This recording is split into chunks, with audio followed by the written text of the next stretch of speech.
Преговарачката рамка не е Библија и таа може да се промени. Искуствата покажуваат дека тоа е можно со силна дипломатска битка, децидни се упатените.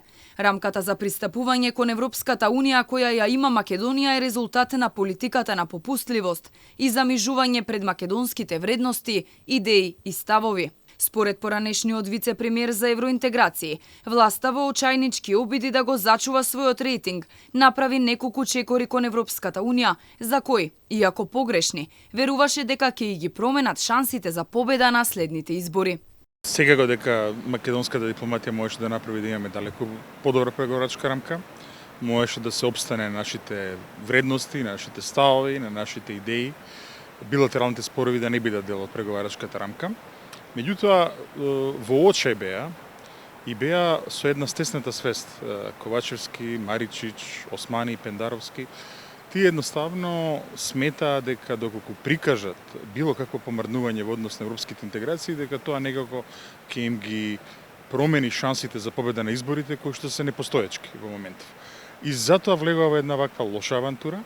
Извршниот директор на Евротинк смета дека постоеле случаи на промена на преговарачки рамки, но во случајот со Македонија неопходен е договор со Бугарија. Имало промени во преговарачка рамка, а кај нас проблемот со промена на преговарачката рамка е што повторно е потребна едногласност. Така да се додека ние пред тоа не се договориме со Бугарија нешто, дали ние да испорачаме, дали да ги омекнат тие позициите или било што друго, до промена на преговарачката рамка не може да дојде.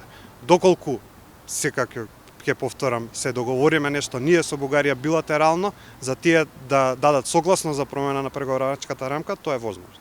Укинување на договорот со Бугарија и двата протоколи наместо обиди да се промени преговарачката рамка би било уште подобро решение според поранешниот амбасадор Ристо Никовски. Тогаш Македонија би имала можност одново да ја започне процедурата за пристап кон ЕУ на, како што вели тој, демократски и природен начин. Во Црна Гора, спрема анализи направени од независни експерти, 7 пати е реформирана, да така речам, нивната преговарачка рамка. Прилагодувана. Србија имаше повеќе промени, последно е со овој договорот од Охрид кој го постигна.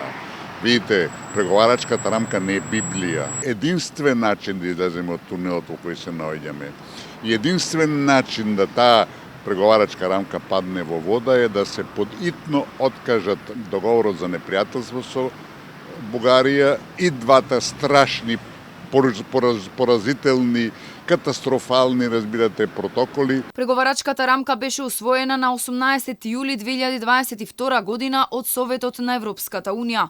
За овој патоказ неретко експертите коментираат дека условите кои важат за земјите од Западен Балкан се уникатни и ги немало при претходните процеси на проширување. Тоа пред се однесува на имплементацијата на билатералните договори со Грција и Бугарија, како дел од критериумот од процесот за стабилизација и асоциација за добрососедски односи, но и голем дел од дополнителните барања од страна на Бугарија, кои сега се составен дел на заклучоците на Советот на ЕУ.